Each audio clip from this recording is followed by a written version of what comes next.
Radhe Radhe friends, एक नई video लेकर आ गई हूँ नवरात्रि से पहले। तो चलिए वीडियो शुरू करते हैं।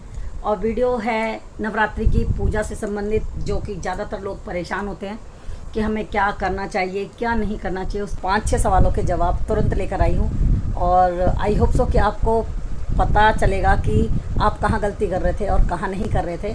प्रॉपर तरीके से कर रहे थे तब तो आपके लिए बहुत सही है, अगर जो नहीं करते हैं उनके लिए ये बेस्ट वीडियो होने वाली है। तो चलिए शुरू करते हैं वीडियो। सबसे पहले हम करते हैं कलश स्थापना। चौकी लगाते हैं और चौकी पर कपड़ा बिछाते हैं। दुर्बा घास, सुपारी, जल और चावल के दाने और 1-2 सिक्का रुपया पैसा लेकर के रखना है। और इसके बाद जो है कलश में 5 आम के पत्ते लगा के रखने हैं और टहनी के साथ, आम के पत्ते टहनी के साथ लाओ और उसमें कलश के अंदर रख दो। तो ऐसे करके वो दिखेंगे और उसके बीच में आपको नारियल रखना है, ठीक है। इसके अलावा आप अशोक के पत्ते भी रख सकते हैं और नारियल को चुन्नी में या लाल कपड़े में लपेट कर ही रखें, ठीक है। और जो जल हमने लोटे में भरा है उसके अंदर हमें सुपारी डालनी है, घास डालने हैं और चावल डालने। ये तो हो गई आपकी कलश स्थापना। आपको ये नहीं पता होता कि कलश जो है हमें रखना किस दिशा में है। सबसे बड़ी गलती हम करते हैं दिशा को पहचानने में। तो चलिए मैं बताती हूँ, कलश हमेशा जो है ना उत्तर पूर्व दिशा में रखना चाहिए। चौकी बाईं ओर स्थापित करें और उत्तर पूर्व दिशा में कलश को स्थापित कर दें, ठीक है। और जब पूजन करें तो दीप जलाएं और उसके बाद पूजन शुरू करें। उस दीप जलाने से पहले पूजन शुरू ना करें, ठीक है। और सबसे पहले हमें कोई भी पूजा करते हैं, सबसे पहले हमको क्या करना चाहिए? सबसे पहले हम करते हैं गणेश जी की पूजा से शुरुआत। अगर हम गणेश जी की पूजा नहीं करेंगे तो हमारी कोई भी पूजा सफल नहीं होगी, ठीक है। और ये जो नवरात्रे हैं ये सर्दियों के आरंभ में आते हैं। जब सर्दियाँ शुरू होने वाली होती है ना तो इनको कहते हैं सर्द नवरात्रे। साल में 2 बार नवरात्रे आते हैं 6-6 महीने के अंतराल पर। तो ये हैं सर्द ऋतु के नवरात्रे। और इसमें मेन काम है जौ उगाने का। ज़्यादातर लोगों के जौ उगते ही नहीं हैं, वो उसमें सूख जाते हैं। तो इसको भी उगाने की एक प्रक्रिया होती है, उस प्रक्रिया से उगाएंगे तो ज़रूर जो है आपके जौ उगेंगे, ठीक है। तो जौ उगाने के लिए आपको क्या करना है? सबसे पहले नवरात्रे वाले दिन आपको सबसे पहले क्या करना है? जौ उगाने की तैयारी करनी है। एक मिट्टी का साफ बर्तन लेकर आ जाइए और उसे पानी से धो लीजिए, साफ़ कर लीजिए और उस पर जो है ना कुमकुम से स्वास्तिक बना लीजिए, ठीक है। और उसमें जो गाय का गोबर होता है, सूखा वाला खाद जो बनाते हैं जिसका गाय का गोबर, वो जो है सूखी खाद ले आइए और मिट्टी में मिक्स कर दीजिए अच्छे से और पानी का छिड़काव कर दीजिए उस पर। तो जब खाद जो है हल्की सी गीली गीली हो जाएगी, मिट्टी और गोबर मिला करके उसमें पानी छिड़क देंगे तो वो हल्की सी गीली हो जाएगी, ठीक है। उसमें जो है थोड़ा सा जो नरम हो जाती है ना, उसके बाद ही जौ उसमें डालें।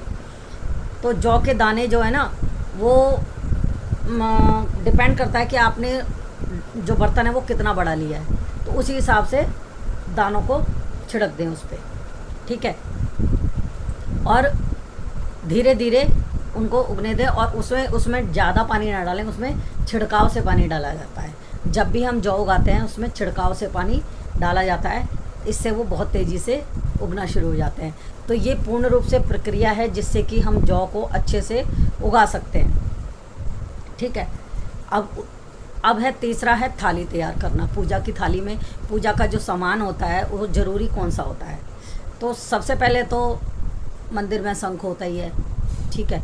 सिंदूर, रोली, मोली, कपूर, धूप बत्ती और फूल और फूलों की माला जो माता रानी पे हम मंदिर में चढ़ाते हैं, सुपारी, साबुत हल्दी की गांठ और चौकी और उस पर बिछाने वाला कपड़ा जिसको आसन बोलते हैं, और पंचमेवा भोग में ज़रूर रखी जाती है। माता के कीर्तन हो, पूजा हो, कुछ भी हो, पंचमेवा ज़रूर रखी जाती है। आपने तारा रानी की कथा सुनी होगी, उसमें पंचमेवा का प्रसाद कंपलसरी होता है, तो ये हम पहले से ही रखते हैं।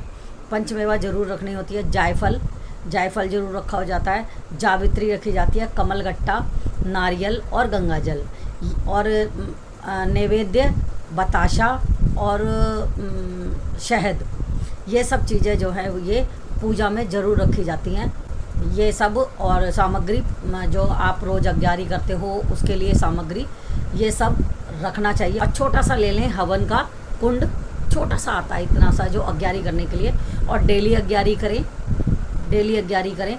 और कभी भी पूजा में जो स्टिक वाली अगरबत्ती आती है ना, वो ना जलाएं, वो शुभ नहीं मानी जाती है, तो उसको नहीं चलाना चाहिए, ठीक है ना। चलिए, अब अगर कभी कभी आपने सब कुछ अच्छे से कर दिया, उसके बाद भी थोड़ी सी कुछ मन में शंका आ गई, जैसे कि आपने जल भर के रखा, वो लुढ़क गया, नारियल गिर गया या जल लुढ़क गया, तो मन में अजीब अजीब सी शंकाएं होने लगती हैं कि ये अनर्थ हो गया, अशुभ हो गया। तो क्या करें, क्या करें जिससे कि हमारे को, हमारे परिवार में कोई दिक्कतें ना आए।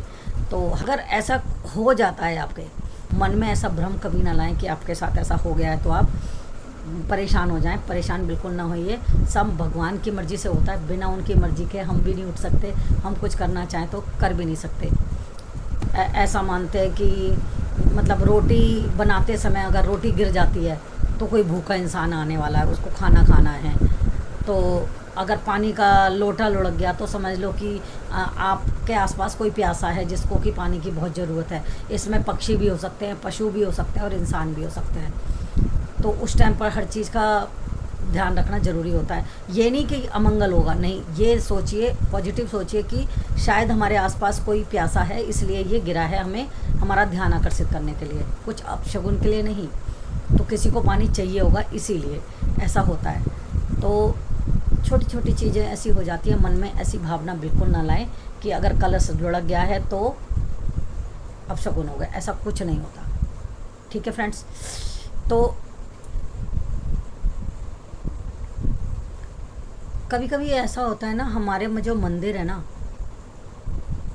पूर्व दिशा में नहीं हो पाता, होता है फ्लैटों में या कॉलोनियों में, या फिर हमें पता नहीं होता, पता भी होता है तो दिशा नहीं होती, जगह नहीं होती कि हम कहाँ पर मंदिर को बनाएं। तो अगर हमारा मंदिर ईशान कोण में, उत्तर और ईशान कोण में पड़ रहा है, ठीक है, तो वहाँ पे थोड़ा सा उपाय कर लें। एक जल भर के लोटा रख दें या किसी बर्तन में जल भर के रख दें, तो उत्तर ईशान कोण में जल भर के रखने से सुरक्षा हो जाती है, और ऐसा करने से घर में जो है सुख समृद्धि जो है वो बनी रहती है। तो और पूजा के स्थान पे जो है ना, तांबे के बर्तन में जल भर के रखना चाहिए, जैसे कि कलश हो गया, लोटा हो गया, लुटिया हो गई। तो तांबे के बर्तन को ही शुभ माना गया है पूजा के सामान में, तो इसलिए तांबे के बर्तन ही पूजा में यूज़ करने चाहिए। तांबे में कोई मिलावट नहीं होती, पीतल में हो जाती है, सोने में, लोहे में, सब में तांबा प्योर होता है, इसलिए तांबे के बर्तन ही शुद्ध माने गए हैं पूजा पाठ में। तो आई होप सो कि आपकी बहुत सारी परेशानियां दूर हो गई होंगी। जय माता दी।